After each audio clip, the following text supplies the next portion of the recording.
వస్తాడు జగన్మోహన్ రెడ్డి పరిపాలన మాకు 40 సంవత్సరాలు జైపులు వస్తున్నాయి, చేయత వస్తున్నాయి, పిల్లలు స్కూలు వస్తున్నాయి, ప్రతి ఒక్కరిని పలకరీయటం చేయటం అన్నీ కూడా మాకు అన్నీ బాగుంటాయి. మరి ఏ విషయంలో కూడా ఇల్లు తట్టి పింఛన్లో ఇల్లు తట్టి ముసలాళ్ళకి పింఛన్లు ఇస్తున్నారు. మాకు అన్ని మాత్రం అన్ని మేలే జరుగుతున్నాయి. జగన్ అన్న దేవుడు అన్న పక్షాన ఉండు, అన్న ప్రతి విషయంలో కూడా ఏ విషయంలో కూడా దేవుడు ఆయన్ని మేలే కోరుతున్నాం. మేము అన్న రావాలనే మేము కన్నీటి ప్రార్థన చేస్తున్నాము. జగన్ అన్న వస్తాడు, ఏ విషయంలో కూడా ఎట్టి పరిస్థితుల్లో కూడా జగన్ అన్న రావాలని మేము కోరుకుంటున్నాను. నా కన్నీటి ప్రార్థన చేస్తున్నాను. జగన్ రాబోయే ఎన్నికలు అధికమైన మెజార్టీతో వస్తాడని కూడా నేను చెప్తున్నాను. ఎస్ఐ ఉండి ఆయన పక్కన ఆయన ఉన్నాడు, వస్తాడు దేవుడు ఆయన్ని ప్రతి విషయంలో కూడా అన్న అందరికి ప్రతి ఒక్క మేలు చేస్తున్నాడు. ఆయన తీసేట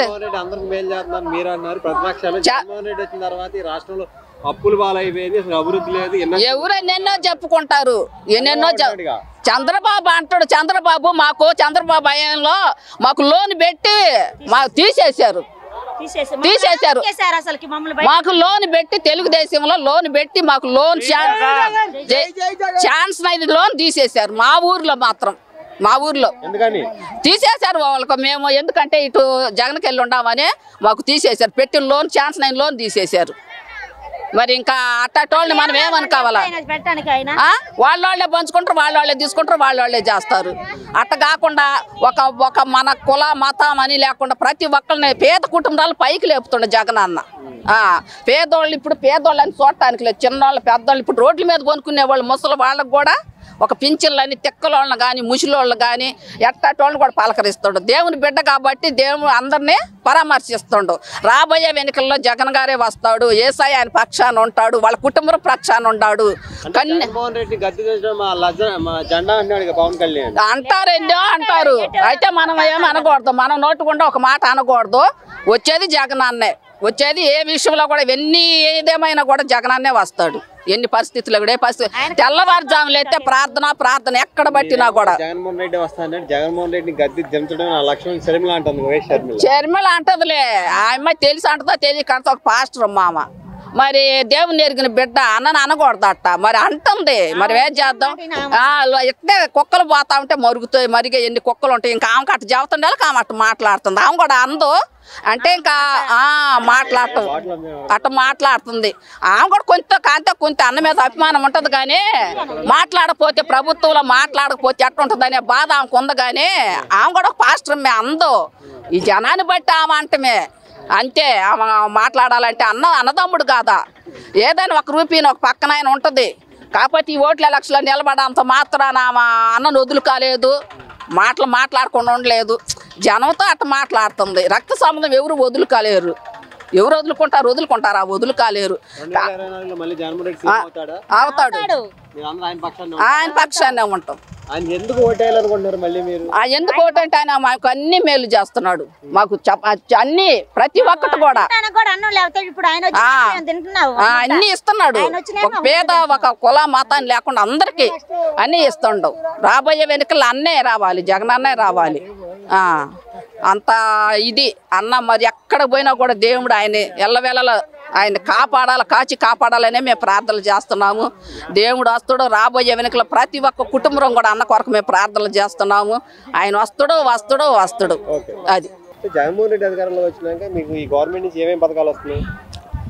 మాకు ఒంటరి మహిళ పెన్షన్ వచ్చింది, 40 సంవత్సరాల వాళ్ళు వచ్చినాయి, మా బాబుకి ఉద్యోగం వచ్చింది, అన్నీ వచ్చినాయి. అంటే ప్రతిపక్షాలు అసలు ఉద్యోగాలు లేవంటే మీకేం ఉద్యోగం వచ్చింది అంటున్నావు? వాడికి ఏమైనా పిచ్చి ఏమైనా పెట్టిందేమో అంటానికి. పిచ్చి పెట్టిన వాళ్ళందరూ అట్టే మాట్లాడుతుంటారు.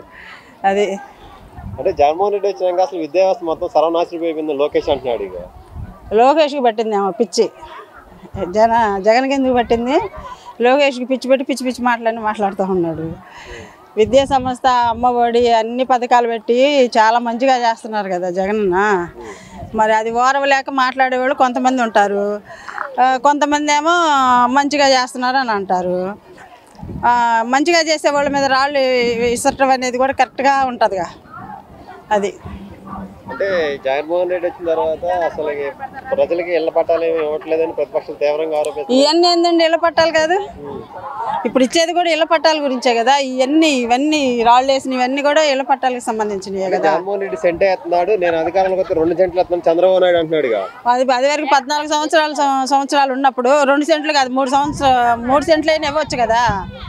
అప్పుడు ఉన్నప్పుడు ఇతను జగనన్న సెంటు ఇచ్చేదానికే నువ్వు పేరు పెట్టావంటే, నువ్వు 14 సంవత్సరాలు పరిపాలించినప్పుడు 3 సెంట్లు ఇచ్చి నువ్వు మంచి పేరు సంపాదించుకోవచ్చుగా.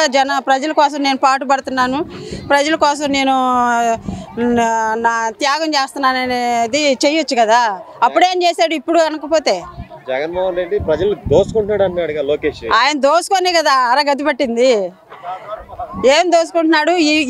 ఇప్పుడు ఇచ్చే పథకాల డబ్బులన్నీ దోసుకొని జనాలకి పథకాలు లేకుండా, ఇళ్ళ ప్లాట్లు లేకుండా, విద్యా దీవెనలు లేకుండా, అమ్మఒడి లేకుండా, రైతు భరోసాలు లేకుండా, ఏమి లేకుండా చేసి మాకిచ్చే ఈ డబ్బులన్నీ కూడా ఇదివరకు దోసుకున్నాడు కాబట్టి ఆ దోసుకునే మాటలు అంటున్నాడు. అంటే జగన్మోహన్ రెడ్డి గద్దె దించడం మా ఏజెండా అని పవన్ కళ్యాణ్ అన్నాడు. వాళ్ళ అమ్మను పుట్టించినోడు కాదు కదా, వాళ్ళ అబ్బను పుట్టించినోడు వచ్చినా కూడా జగన్ అన్న ఏం చేయలేరు. మళ్ళీ జగన్ అన్నే వస్తాడు, మళ్ళీ జగన్ అన్న సీఎం అవుతాడు, అందరికీ న్యాయం జరిగిద్ది. ఏంది ఇట్లాంటి ఏదో మాట్లాడుకునే ప్రతి ఒక్కళ్ళు కూడా బుద్ధి చెప్తాము. అంటే జగన్మోహన్ రెడ్డి ఓన్లీ అప్పులు చేసి సంక్షేమ పథకాలు ఇస్తున్నాడు, మేము అధికారంలోకి వస్తే అభివృద్ధితో పాటు సంక్షేమ పథకాలు కొనసాగిస్తామని పవన్ కళ్యాణ్. ఇదివరకు అభివృద్ధి ఎందుకు చేయలేదండి? ఇదివరకు కూడా అభివృద్ధి చేయాలిగా.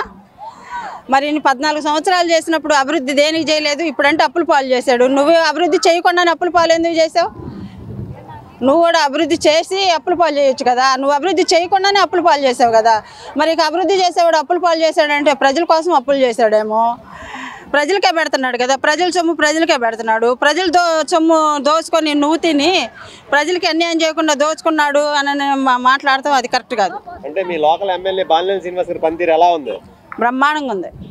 బాలినేని శ్రీనివాస్ గారు మళ్ళీ గెలుస్తాడా? కంపల్సరీగా గెలిపించుకుంటాం మేము.